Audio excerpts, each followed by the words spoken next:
그러면은 본격적으로 이제 한번 설명을 시작드려보도록 하겠습니다. 저는 강사 이현주라고 하고요. 지금 현재 리뉴 본원에서 근무를 하다가 라벨라관으로 이동을 해서 3.5반하고 4반을 담임하면서 진행을 해왔습니다. 오늘 설명회에서는 저 같은 경우에는 목동고랑 양천고 이제 두 학교를 진행하게 되고 먼저 양천을 진행을 한 후에 이어서 목동을 먼저 발표를 드리겠습니다. 설명적으로 보았을 때 목동이랑 양천이랑 당연히 시험 유형이라던가 준비하는 과정이 다르기 때문에 약간의 상이한 부분들은 있지만 겹치는 공통적인 설명이 있을 거라서 집중해서 계속 봐주시면 좋을 것 같습니다. 그래서 먼저 서울대 대입 개편 방안부터 먼저 말씀을 좀 드려보겠습니다. 2028년 이제 아이들이 서울대 입시를 지원을 할 때 개편된 부분들이 있어서 해당 부분들에 대한 이야기를 먼저 드리려고 합니다. 주요 변화 개요를 보자면은 첫 번째 지역균형 전형 확대와 수능 최저학력 기준이 폐지가 되는 부분들이 있습니다. 일반적으로 정시를 지원하게 됐을 때 가장 생각을 하는 게 최저를 맞춰야 되는 그런 부분들이 있는데 거기에서 변동이 있었고 그다음에 두 번째에서 수시로 면접을 보게 됐을 때 그때도 좀 심층화되는 부분들 서울대 특성의 그런 면접 성향이 조금 더 강화되는 부분들이 있고 이제 마지막으로 정시 교과 역량 평가의 배점 강화라는 부분으로 변화되는 부분들이 보여집니다. 조금 더 디테일하게 말씀을 드리자면은 우선은 지역균형 전형 이제 보통 학교에서 이제 한 학교당 이제 아이들을 학교장 추천으로 이제 보내는 그런 부분들이 있을 건데 거기에서 이제 2명에서 3명으로 확대가 되고 인문계열 지원자를 최소 1명 이상은 무조건 들어가야 되는 최근의 경향 자체가 메디컬이 너무나도 올라가는 경향들이 있기 때문에 이제 그것에 비례하여서 인문계 학생들도 챙겨야 한다는 그런 부분들을 반영을 한 것으로 보여집니다. 그다음에 이제 최저학력 기준에 대한 폐지는 지원 부담을 좀 완화하려고 합니다. 어쨌든 서울대는 가장 최저를 세게 보고 있는 곳이었기 때문에 그런 부분들을 좀 완화하고자 실행을 하는 부분으로 보이지만 이제 우려되는 부분으로 학생이 대학을 입학한 후에 적응하는 부분에 대한 문제들도 논의가 되어지고 있는 상황입니다. 그다음에 수시에서 면접이 강화가 된다는 것은 이제 기본적으로는 이렇게 특징적으로 학생부 기반을 신중적으로 평가한다, 토론한다 등등이 있지만 결론적으로 좀 보자면은 학생의 역량을 조금 더 심화되게끔 보겠다라는 것에 그 기조가 있다라고 보시면 될 것 같습니다. 그렇기 때문에 학교 내에서 하고 있는 포트폴리오라던가 아이들의 그런 스펙적인 부분들을 강화해서 조금 더 강화해서 보겠다라는 의도가 보이는 부분이었다라고 보시면 됩니다. 가장 중요하게 좀 봐야 되는 부분은 정시 교과 역량 평가의 개편입니다. 평가 방법에서 원래는 이제 등급 합산으로 선발을 했던 부분들이 이렇게 있었을 건데 지금 중요하게 보이는 부분이 교과 역량 평가에 40%가 들어간다라는 이 부분입니다. 사실 이 말이 의미하는 건 결국에 뭘까요? 내신을 볼 수밖에 없다는 거겠죠. 그래서 정시를 생각하는 아이들은 나는 수능만 잘 보면 될 텐데 내신은 괜찮은데 라고 했던 것이 이제는 그 내신이 들어가 버리게 된다는 게 여기서의 좀 하이라이트였던 부분이었다라고 볼 수가 있을 것이고 서울대가 먼저 변화를 하고 뒤이어서 연대고대들이 따라가고 있기 때문에 여기를 스타트로 얼마든지 대입의 그런 기조가 바뀌어질 수 있다는 것을 시사하는 아주 중요한 대목이었다라고 할 수가 있을 것 같습니다. 그래서 이렇게 기본적인 부분들이 있고 이어서는 어떤 식으로 그럼 봐야 될 것이냐 결국에는 내신 관리를 철저히 할 수밖에 없습니다. 정시를 내가 생각을 한다 하더라도 보통 우리 아이들이 2학년 후반쯤 정도 되면은 내가 내신이 너무 안 좋구나 내신이 좋지 않은 아이들은 정시로 방향을 틀어버리게 될 텐데 그렇게 정시를 튼다고 하더라도 틀었다고 다가 아니라 이제는 내신을 얼마만큼 또 닦아놨느냐에 따라서 정시 라인이 달라질 수 있다는 거 보아야 할 것이고요. 모든 영역에 대한 균형을 맞춰야 한다. 전략적인 학습 계획이 필요하다. 이런 것들은 당연한 이야기지만 이제는 내신을 어디에서든지 간에 보고 있다는 점 보시면 되실 것 같습니다. 이제 본격적으로 양천고등학교에 대한 이야기를 좀 진행을 해보도록 하겠습니다. 자료가 아직 24년도 거가 종합이 되지 않은 부분들이 있어서 최대한 찾을 수 있는 부분들로 좀 꾸려봤었고요. 보면은 당연히 이과에 대한 비율이 압도적으로 높습니다. 지금도 이제 의대에 대한 이야기들이 나라적으로도 시끄러우면서 메디컬 열풍이 이어지고 있는데 그러다 보니까 이제 이과에 대해서도 학교에서 확실하게 조금 더 배려를 해서 밀어주고 있는 부분들이 있고요. 그다음에 양천고대학 입학 결과를 보시면 이렇게 들어가고 있는데 확실히 의치한약을 많이 보내고 있고 그다음에 기타적인 서울대, 연대, 고대 등도 잘 보내고 있는 그런 부분들이 있습니다. 그래서 최근 5년치에 대해서 이제 보여드렸고요. 그러면 이렇게 아이들을 잘 보내고 있는데 양천구의 영어 과목 내에서의 특징을 한번 보겠습니다. 당연히 학교에서는 상위권 학생들을 많이 밀어주지만 1등급 따기는 정말로 어려운데 3등급부터는 애들이 공부를 공부를 그렇게 열심히 하지는 않아서 크게 어렵지는 않다고 한다. 그러니까 양천고의 영어는 이따가 자세하게 말씀을 드리겠지만 사실은 난이도가 그렇게 높지는 않습니다. 오늘 제가 설명할 목동이랑 양천 두 곳을 할 건데 비교해서 본다 하더라도 목동고가 훨씬 더 어려운 부분들이 있습니다. 그렇기 때문에 난이도적으로는 높지 않지만 세 번째에 있는 것처럼 상위권 경쟁이 굉장히 치열합니다. 특히나 이제는 내신이 9구가 아니고 5구제로 들어가기 때문에 1등급을 10% 내로 놓고 싸우게 되게 된단 말이죠. 그런 것들을 생각했을 때는 실수를 하나만 한다 하더라도 등급이 뚝 떨어질 수가 있게 되는 겁니다. 그 다음에 이제 듣기가 20점으로 들어가기 때문에 배점도 굉장히 높고요. 반대로 목동 같은 경우에는 수행평가로 듣기를 커버를 하는데 양천은 아예 시험 문제에 들어가집니다. 그렇기 때문에 조금 더 집중력을 요하는 그런 부분들이 있겠고요. 그 다음에 보기의 지문에 새로운 단어를 사용한 긴 영어 문장, 이 내용도 이따가 다시 한번 말씀드리겠지만 길이가 굉장히 긴 지문이 나옵니다. 이건 이제 양천고만의 고유한 스타일이라고 할 수 있을 것 같습니다. 그래서 압도적인 길이를 좀 보여주면서 심리적인 압박을 하려고 한다는 거, 그런 부분들이 이 학교의 시험으로 특징으로 볼 수가 있겠고 23년도 졸업이긴 하지만은 대학 4년제가 56%, 재수 비율이 약 41%입니다. 이거는 사실 근데 이 인근의 모든 학교의 대부분의 공통점이라고 볼 수 있을 것 같습니다. 재수를 굉장히 많이 한다는 거죠. 아이들이 본인이 어딘가에 붙었지만 그것에 만족을 못하고 사실은 목동 쪽에서 공부를 했다면 대부분의 아이들이 아까 표에서 봤던 것처럼 그런 학교를 결국엔 진학을 원할 텐데 실질적으로 그런 학교에 가는 학생들은 적단 말이죠. 그렇기 때문에 결국에는 재수라는 비율이 많아지고 한다는 것을 감안했을 때 결과적으로 내신을 탄탄히 해야 수시론, 정시론 쓸 수 있다라는 점을 기억해 주시면 좋을 것 같습니다. 그럼 이후로 이제 시험이 어떤 식으로 구성되는지 본격적인 시험 얘기를 말씀드리도록 하겠습니다. 양천고의 시험 범위는 이렇게 이어지고 있습니다. 첫 번째, 교과서 듣기가 들어가고 있고 보통은 대화문에서 발췌를 해서 등장을 하지만 이 부분에서도 변형이 이루어지고 외부 지문이 등장을 하고 있고요. 그 다음에 두 번째로는 이제 교과서, 본문 2개 단원, 그러니까 1단원, 2단원 정도가 들어가는데 고등학교와 중학교의 가장 큰 차이라고 한다면 우선 첫 번째로는 교과서의 길이가 많이 늘어나게 됩니다. 이제 중학교 때의 교과서는 나름대로 길이도 짧고 내용도 그냥 단순한 이야기글 같은 느낌이었다면 이제는 고등학교에 올라갔을 때는 훨씬 더 길이가 길어질 것이고요. 그 다음에 24년 모의고사, 24년 기준으로는 이제 당해에 당월 모의고사가 들어갔었는데 해당 부분 같은 경우에는 16형이었습니다. 양천에서는 모의고사를 따로 내지 그동안 안 나왔었는데 작년부터 새롭게 모의고사가 들어가는 부분들이 있었고요. 그다음에 밑에는 영어 소설이 들어간다는 거는 아주 고유한 그런 특징입니다. 항상 이 소설을 활용을 해왔었는데 약간 좀 보병이 있다면 범위를 좀 나중에 알려준다는 거, 그런 부분들이 헷갈리는 부분들이 될 수 있겠고 그 다음에 이제 제일 중요한 외부 지문입니다. 외부 지문은 어느 학교를 막론하고 대부분 다 출제를 하고 있는데 그럼 이 외부 지문이 뭐냐? 한 번도 보지 못했던 문항을 출제하는 겁니다. 마치 수능처럼 문제를 풀게 되는 것이죠. 근데 이제 양천 같은 경우에는 높은 난이도를 또 자랑하면서 길이도 길게 되면서 하는 것들이 있기 때문에 조금 더 난해했던 부분들이 있겠고요. 전체적으로는 총 30문항, 객관식 25문항에 주관식이 5문항이었다. 보면은 본문 관련된 문항이 11개, 어법 관련이 12개입니다.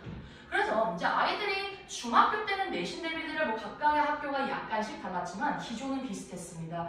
본문을 암기하고 어법에 대한 것들을 서술형을 달달달달 암기를 합니다. 근데 이제 그 패턴이 고등학교 때는 먹히지 않는다라는 겁니다. 이렇게나 많은 범위를 어떻게 아이들이 외울 수가 있을까요? 우리 아이들은 영어만 하는 것이 아니고 수학도 해야 되고 국어도 해야 되고 탐구까지 잡아줘야 되는데 그런 것도 속에서 암기는 불가능하기 때문에 기초적인 어법을 탄탄히 하는 것이 내신의 기본이다 라고 말씀드릴 수 있습니다. 이제 각 파트에 대해서 다시 한번 세부적으로 말씀을 드리겠습니다. 교과서는 6문항이 출제가 됐지만 적당한 난이도이기 때문에 어느 정도 이제 무난하게 풀 수가 있는 범위였고요.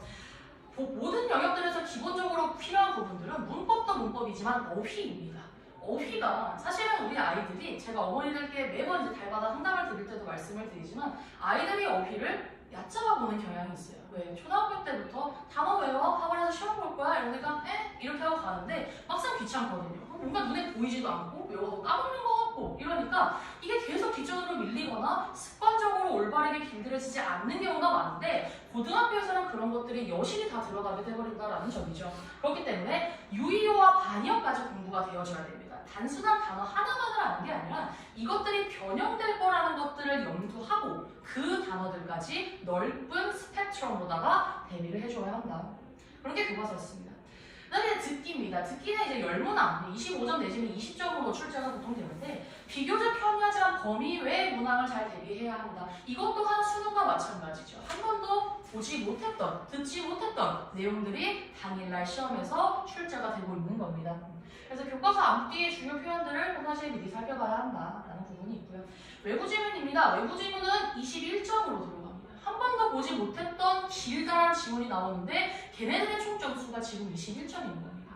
그래서 딱 우리 아이가 여기서 한 3-4문제만 틀려버리게 돼도 거의 10점대 중후반점이 날아가게 되는 거기 때문에 좀 잘 봐야 되는 부분이겠고요. 실질적 필러 문항이고 하지만 수준은 고1 9월 정도였습니다. 목동이랑 비교하면 사실은 낮은 겁니다. 목동은 외부 지문이 고3으로 나가고 있기 때문에 고1의 9월이라고 한다면 우리 아이들이 충분히 대비할 수 있는 정도입니다. 하지만 실제 시험 내에서 자기가 느끼고 있는 그 압박감 때문에 난이도가 낮음에도 불구하고 틀리는 경우가 굉장히 많이 나옵니다. 학교 측에서도 그걸 노리고 있는 거고요. 그래서 그러한 변형들이 존재합니다. 하여 새로운 지문을 많이 읽어보는 그런 연습들이 선행이 됩니다.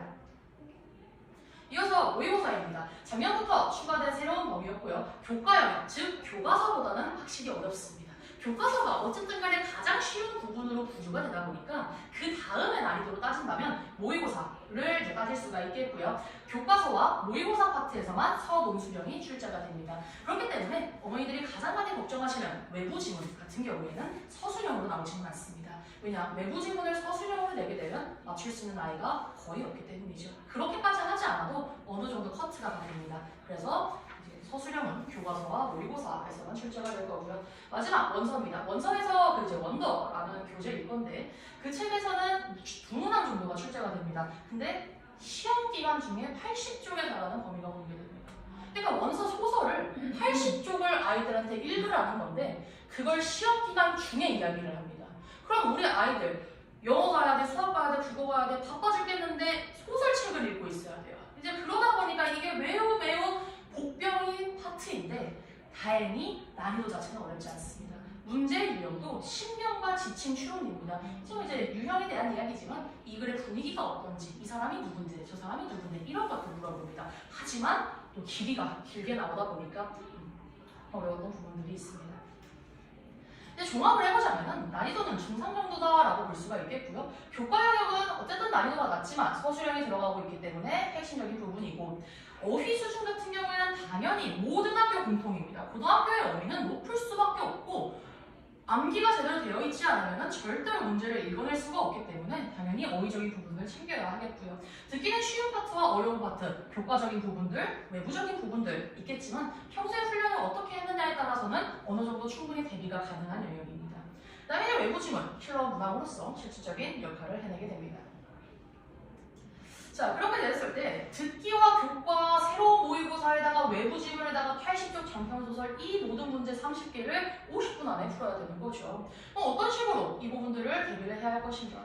당연히 첫 번째는 듣기를 먼저 잡는 것입니다. 이제 양천 같은 경우에도 다양한 성적대의 아이들이 보입니다. 극상위권부터 중하위권의 아이들까지 있기 때문에 본인이 노리는 바를 명확하게 한 후에 접근을 하는 것이 중요한데 첫 번째는 딕테이션을 통해서 리스닝을 완성하는 겁니다. 물론 극상위권 아이들은 이 부분이 돼 있습니다. 그럼 어느 정도 시간을 볼 수가 있게 되는 거겠죠.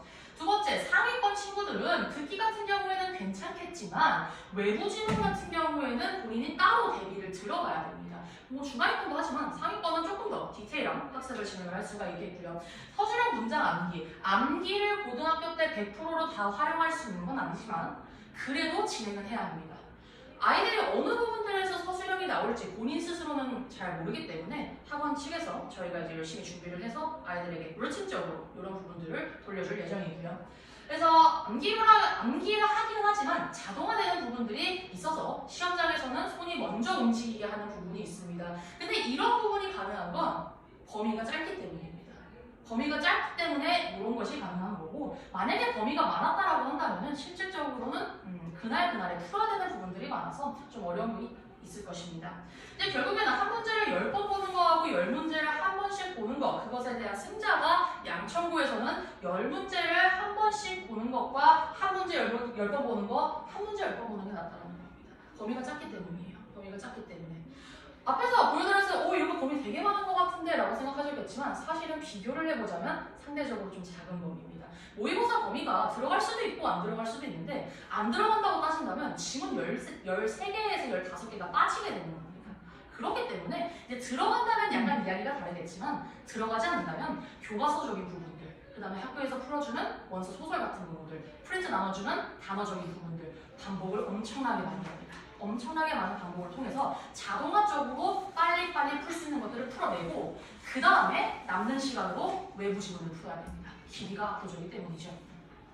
문제 유형들 실제로 보여드리겠습니다. 듣기 같은 경우에는 사실은 이제 제가 리스닝 지금 틀리지가 않기 때문에 그렇지만 소재적인 부분들 보여드리려고 하나 가지고 오기는 했습니다. 보면 대기 오염의 원인, 화성 연료, 뭐 공기질 치수, 이제 미세먼지 같은 이야기들 하는 건데 내용적으로 들어보지는 않았지만 소재가 약간 애매한 것들을 좀 가져옵니다. 그래서 답변 고르기에도 그나마 어려웠던 부분에 10번, 2.4점짜리 문항이었고요.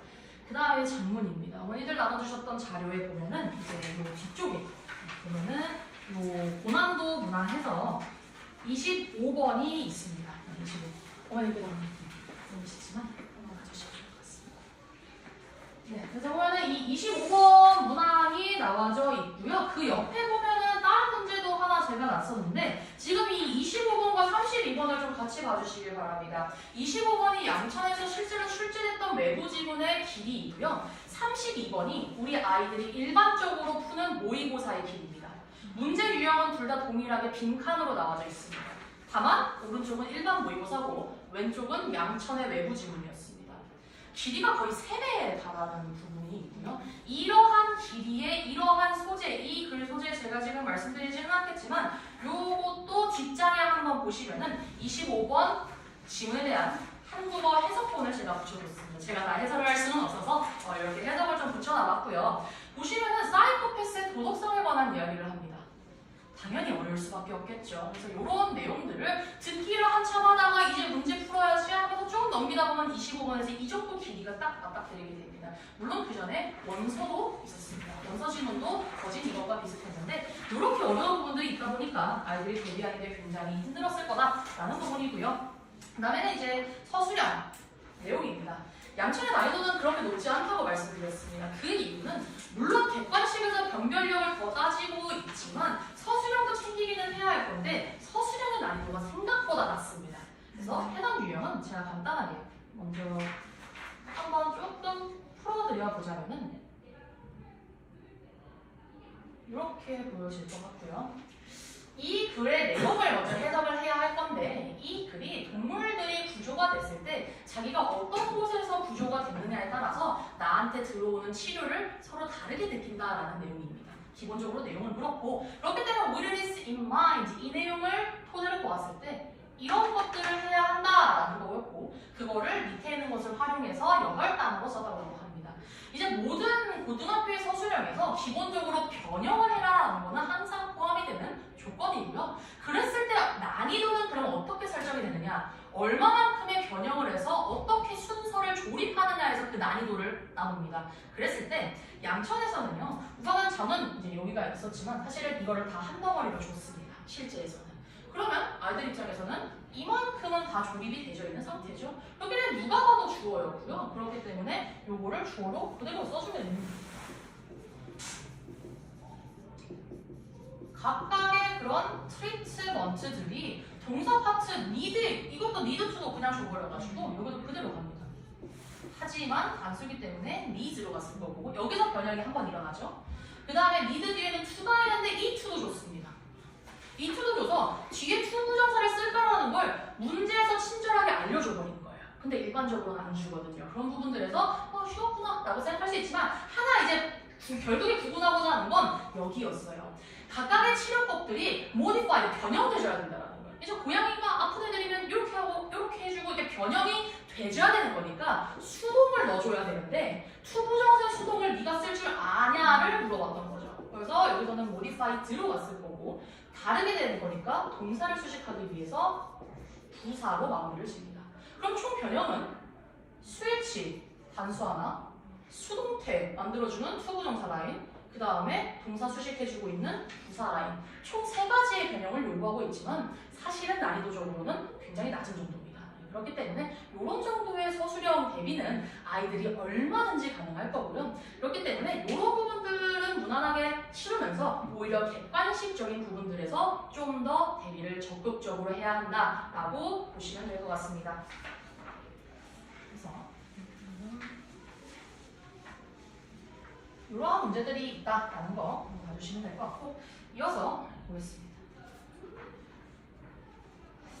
자, 그럼 이제 저희 리뉴 어학원에서 제가 아이들을 어떤 식으로 내신을 대비시켜 나갈 것이냐 첫 번째 보시면은 당연히 높은 강의력을 대비로 들어가면 될 거고 숙제 같은 경우는 좀 단계별로 끊어갈 예정이고 지금과 유사하게 항상 토요일에는 아이들을 클리닉 시간에 불러서 좀 더 보충적인 부분들을 진행할 예정입니다. 그다음에 마지막으로 학습 증명 시스템이 있는데 각각의 것들에 대해서 말씀을 드리겠습니다.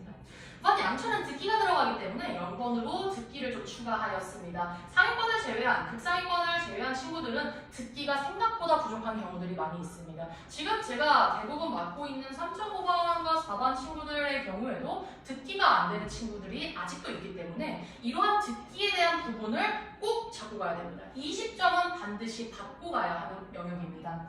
그래서 기본 교과에 연결되어 있는 문제를 풀이할 거고요. 외부 지문들에 대한 것도 길게 나오는 경우가 있기 때문에 경우에 따라서는 이제 테드에 있는 3분 정도 되는 그런 길이의 리스닝을 가져와서 요약하는 훈련을 타임어택 식으로 진행을 하면서 대비를 할 예정입니다. 그 다음에 이제 강의에 관한 부분입니다. 고등학교는 굉장히 많은 범위를 가지고 있지만 놓칠 수 있는 문장은 하나도 없습니다.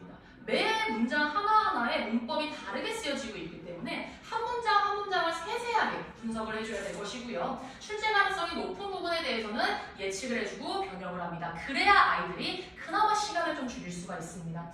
이렇게 수업을 하는 이유는 단 하나입니다. 효율적인 시간 확보를 위해서입니다. 아이들이 아무리 많은 문제를 준다고 해도 그 문제를 본인이 다 풀 수도 없을 뿐더러 시간 또한 굉장히 유한하기 때문에 필요한 문제만을 좀 제공하여서 대비시키려는 그런 의도가 있습니다.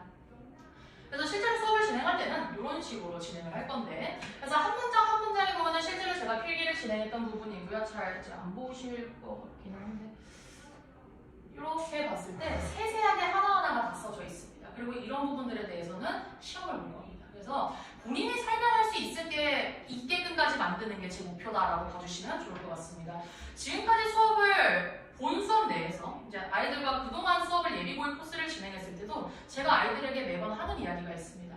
너가 내가 되면 된다라고 얘기를 하는데 너가 내가 돼서 내가 쓰는 필기와 내가 보는 눈을 가지게 되는 것이 너의 목표고 이 글을 봤을 때 내가 쓰는 거를 본인이 쓸 줄 아는 정도까지만 되면 모든 시험 문제를 다 풀 수 있기 때문에 이제 그런 것들을 강조를 하고 있습니다. 그래서 필기하는 부분들에 대해서는 구체적으로 항상 시험을 진행을 하고 있습니다.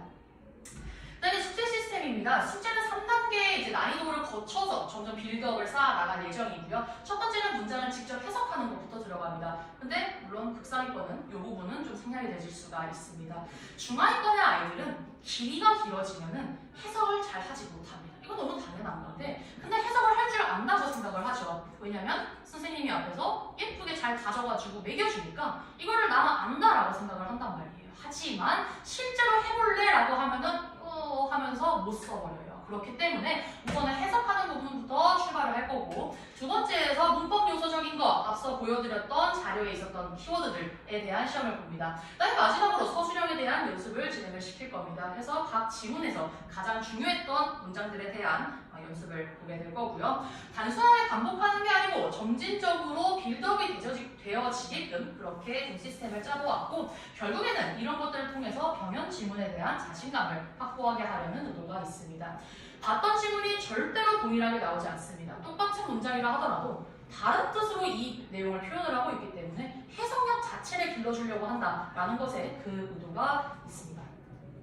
그래서 숙제는 실제적으로 이런 부분들이 있고요. 보시면은 이건 이제 교과서에 대한 내용이었고 여기 오른쪽이 기타적인 변형 문제들에 대한 것들인데 이제 교과서에서 모든 것들에 대한 시험을 이렇게 한 통으로 마지막 챌린지적인 느낌으로 보고 있다라고 보시면 되겠고요. 대부분의 변형이 학교에서 이루어진다 하더라도 꽤나 비슷한 부분들이 문법에서는 많이 불려집니다. 내용은 어떻게 바꿀지 모르기 때문에 어디에서 발췌를 다시 긁어올지 모르기 때문에 약간의 상향이 있겠지만 문법은 사실은 설명하는 게 이 설명과 저 설명이 비슷할 거고 저희가 그런 것들에 대한 변형까지 감안을 해서 제작을 하기 때문에 어느 정도 대비가 가능한 부분입니다. 그다음에 이제 세 번째로는 토요 클리닉 프로그램인데 아이들이 평일에 학원을 등원을 하고 있지만 어쩔 수 없이 본인들이 놓치는 부분들이 반드시 있습니다.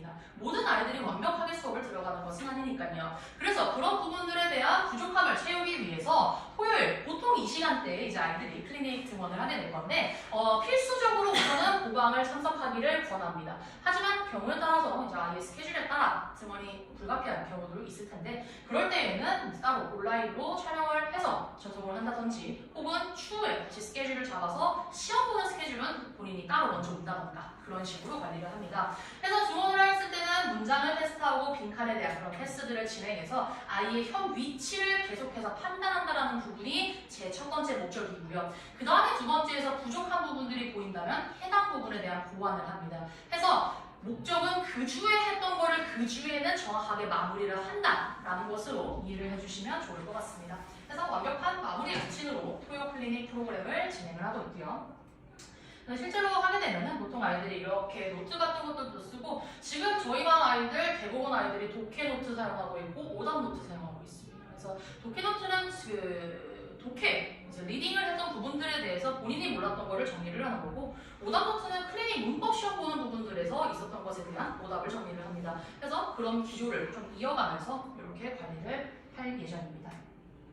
네, 마지막은 학습 증명 시스템입니다. 저는 정말로 제가 혼자서 잘한다고 해서 아이들이 절대로 시험을 잘 볼 거라고 생각하지 않습니다. 이거는 어느 선생님이도 마찬가지실 건데 결국에는 아이와 제가 같이 합세가 돼야 되고 어머니께서 도와주신다면 조금 더 결과가 좋아질 수 있는 부분들이 있습니다. 그렇기 때문에 우선은 첫 번째 주말 평일 학원 등원 여부와 관계없이 영어에 대한 순공 시간을 좀 체크를 하게 하려고 합니다. 근데 이제 워낙 순공 시간에 대한 이야기가 많아서 순공 시간에만 집착을 하는 아이들이 또 그러느라고 정작 알맹이 공부는 하지 못하는 경우가 있기 때문에 그런 류의 절대적 시간에 대한 얘기가 아니고 정말로 에센셜한 그런 시간들을 얼마나 보냈는지 본인이 했던 과제물이라든가 노력의 흔적이라든가 이런 것들을 통해서 체크를 하려고 하고 있고요. 목표 대비 학습량 체크 및 실천 여부 모니터링 이런 것들을 하고 결국에는 아이가 부족했을 때 이것에 대한 소통을 어머니께 좀 적극적으로 드리려는 것에 이 목표가 있습니다. 우리 아이가 제대로 따라가지 못한다면 그거를 시험 전주에 어머니 얘를 시험 봤는데 지금 아이가 점수가 이 정도라서 이 친구 아마 이번에 시험 보면 한 60점 나올 것 같습니다. 너무 늦거든요. 그렇기 때문에 1주차부터 저희가 내신 대비 코스가 거의 6주 정도 들어가게 될 건데 6주 이상 직전 보충 시험날이 언제인지에 따라서 약간은 상이하겠지만 보통은 6주 이상을 잡습니다. 그렇기 때문에 1, 2주차에서는 1차 교재, 즉 교과서에 대한 범위를 커버하게 될 건데 매 주차마다 어쨌든 간에 시험은 들어가게 될 거고요. 부족한 부분들이 있다면 바로 피드백을 드릴 겁니다. 어머니들도 아셔야 합니다. 우리 애가 학원을 갔다 지금 가고 있는데 일주일에 2번 가고 주말에도 갈 수 있으면 가면 총 3번을 가면서 시간을 투자했음에도 불구하고 이 아이가 평균이 이거밖에 안 나오는구나. 다른 친구들 평균도 같이 묶어가지고 드릴 거기 때문에 조금 더 판단하시길 편하실 거고 아이와 대화를 통해서 조금 더 개선되는 태도들로 나갈 수 있게 볼 수가 있습니다. 그래서 첫 주차에는 교과서, 세네 주차에서 모의고사를 보고 이제 원서가 이쯤에 보통 공개가 되기 때문에 보통 4주차, 3주차 중간쯤에서 공개가 되다 보니까 해당 내용에 대해서 세부적으로 보고요. 5, 6자체에는 반복을 돌리게 되고 이때부터 파이널 테스트를 봅니다. 이제 양천의 기출 유형과 동일한 스타일로 제가 제작을 해서 최대 3차까지 기본적으로 2차까지는 들어가는데 이제 남은 기간이 어느 정도이냐에 따라서 한 번 정도는 추가적으로 볼 수가 있습니다. 직전 보충제는 시험 전 범위에 대한 최종 리뷰를 진행하게 되고요. 하지만 직전 보충이 중학교 때와 다른 부분은 절대로 직보 수업을 잘 들었다고 해서 성적에 크나큰 변화가 있다는 것은 아닙니다. 워낙 탄탄하게 촘촘하게 학교에서도 메디컬을 가야 되는 학생들이 이런 시험을 동일하게 보고 있기 때문에 촘촘하고 디테일하게 짤 수밖에 없는 시험이라서 그런 시험을 단 하루 만에 준비를 한다? 사실상 이제 넌센스일 거고요. 그렇기 때문에 그동안에 본인이 잘 다져왔던 거를 이제 마무리격으로 한번 되짚어주는 그런 시간들을 최종 시간에 가지게 될 것입니다. 그래서 마지막 저희 학원 실적입니다. 처음에는 중간고사 때 13명 정도로 작년에 시작을 했었는데 1학년의 재원생이 기말쯤 갔을 때는 80%가 늘어나서 이제 그랬던 부분들이 있고요. 대부분의 아이들이 저희 학원으로 오는 이유는 이제 오늘도 많이 보셨겠지만 전교권 학생들도 워낙 많이 있고 다양한 범위의 그런 학생들이 뭐 메디컬도 많이 진학을 하고 하다 보니까 성적 저조로 이동을 했던 경우들이 굉장히 많았습니다. 그래서 실제로 이렇게 있었던 부분들 한번 봐주시면 좋을 것 같고요. 전교 1등 같은 경우는 양천도 그렇고 목동도 그렇고 진명도 그랬었고요. 진명은 물론 본원에서 커버를 하고 있지만 대부분의 아이들이 전교권 친구들이 많이 다니고 있습니다. 마지막으로 이제 학원 규칙 설명드리고 양천 설명 마무리하겠습니다. 결석은 지금과 비슷합니다. 이제 월 1회까지는 허용이 되는데 최대한 결석은 하지 않는 쪽으로 대부분의 아이들이 결석을 많이 했습니다. 지금 예비고일 코스에서도 이래저래 결석의 그런 사연들이 많았었는데 가급적 최대한 증언을 하는 게 좋고요. 본인이 증언을 하지 못하게 된다면 제가 대면 보충을 해주려고 하겠지만 사실은 힘들기는 합니다. 아이의 시간도 빡빡할 뿐더러 저도 수업 스케줄이 있다 보니까 이 접점을 구하는 게 힘들어서 결국에는 무슨 보충을 하게 될까요? 온라인으로 들어가게 됩니다. 근데 아이들이 온라인을 상위권 친구들이 아닌 이상 신경 써서 듣질 않습니다. 그렇기 때문에 수업에 집중도라던가 얻어갈 수 있는 결실적인 부분들을 생각한다면 증언은 무조건 들어가줘야 되는 부분이고요. 그렇기 때문에 무단으로 이제 아이가 빠지게 된다라고 한다면 판결 제외고요. 월 2회째부터는 퇴원을 시키게 되고 6개월 후에 리셋이 됩니다. 그리고 실제로 저희 반에서도 이제 무단으로 결석했던 학생이 좀 있어서 강제 퇴원을 시켰던 경우가 있습니다. 결석 구청은 대체 수업 있다면 들을 수 있지만 보통은 영상으로 들어가기 때문에 최대한 나올 수 있도록 해야겠고요.